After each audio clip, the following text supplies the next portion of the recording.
Welcome to 21st Sports, and we're talking the New York Jets at the Kansas City Chiefs and their Week 3 matchup played September 25th, 2016.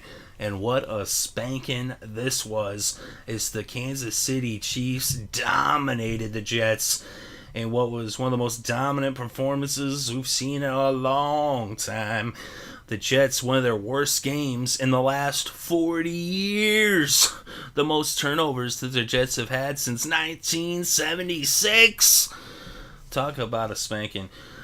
6 interceptions for Ryan Fitzpatrick. I thought he was supposed to be good. Oh yeah, no, he sucks. Fitzpatrick is garbage. That's the thing, Fitzpatrick, when he gets protection, he looks good. But when the pressure's on, he crumbles like a cookie, like a stale cookie. And he turns the ball over. This is what he's done throughout his career. Everywhere he's been, he's always turned over the ball when under pressure. It was the same thing in Houston, same thing in Buffalo, and we see it right here in this game. As the Chiefs put the pressure on, and they just dominated this one. It all started off, though, scoring-wise, with a 12-yard touchdown pass from Alex Smith to Travis Kelce to make it 7-0 at the end of the first quarter. Then in the second quarter, Cairo Santos hit a 27-yard field goal to make it 10-0. And then, still in the second quarter, less than 10 seconds later, Demetrius Harris returns a fumble 27 yards for the score, and it was 17-0 Kansas City. Then just before the 2-minute warning before halftime, Nick Folk hit a 28-yard field goal to put the Jets on the board for their only score of this game. So 17-3 at halftime.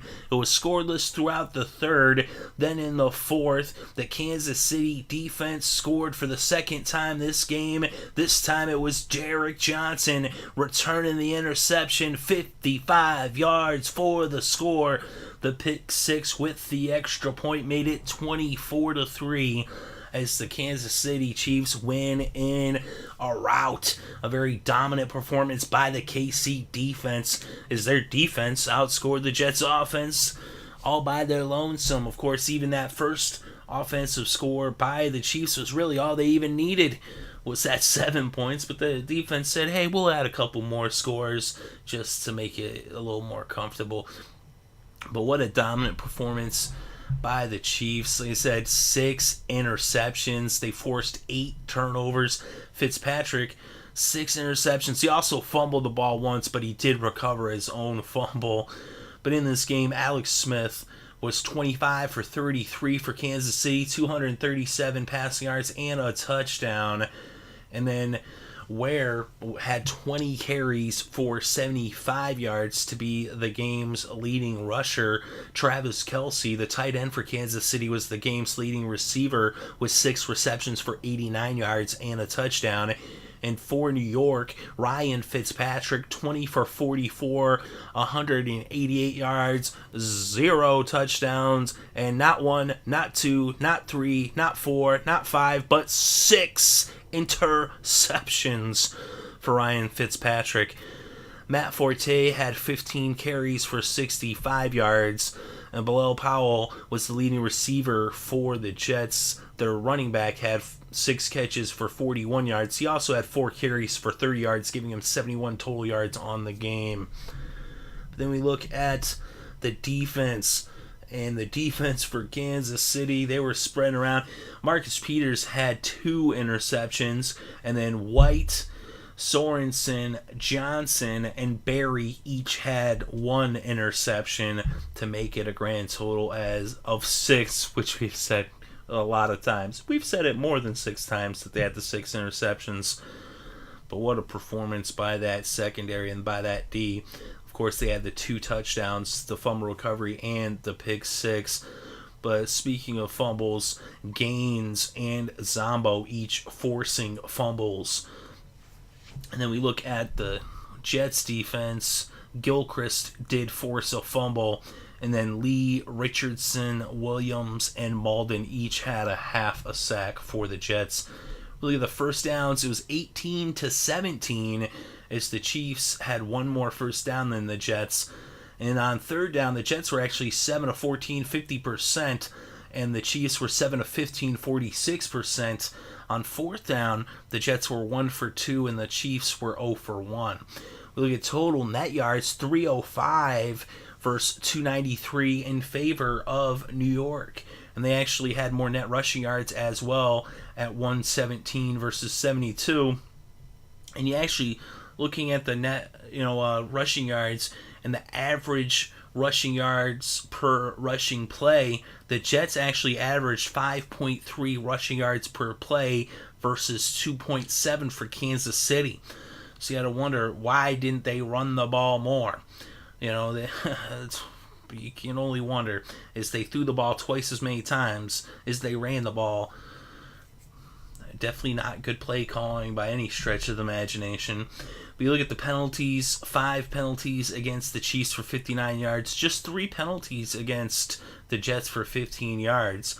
And then the fumbles, 3 fumbles for the Jets. They recovered 1, they lost 2, and there was the 1 fumble for the Chiefs that they lost. And in the red zone, 1 for 3 for Kansas City, just 33%. But for the Jets, they were 0 for 4. They made 4 trips to the red zone, but they had all those turnovers. I believe 3 interceptions in the end zone, if I'm not mistaken. Correct me in the comment section below if I am wrong on that. But I believe I'm right, but I could be wrong. I could be. I'm open to that possibility. But you look at the time of possession, 32 minutes and 5 seconds versus 27 minutes, 55 seconds for the Jets. So on paper, it actually looked like a much closer game, other than if you erase the turnovers. That was the story in this game for sure, is Fitzpatrick making all those mistakes. Of course, the defense forced his hand and forced him to make those mistakes, and that's the thing, is that Fitzpatrick, like I said earlier, when he gets protection and when he has the time in the pocket, then he can make the throws and he looks like a Pro Bowler. But you put some pressure on him, you get the defense in his face, you get those hurries, you get to him, and he will make mistakes.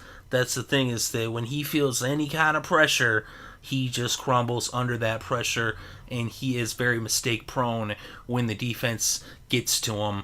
Although the Chiefs, they had all those turnovers that they forced.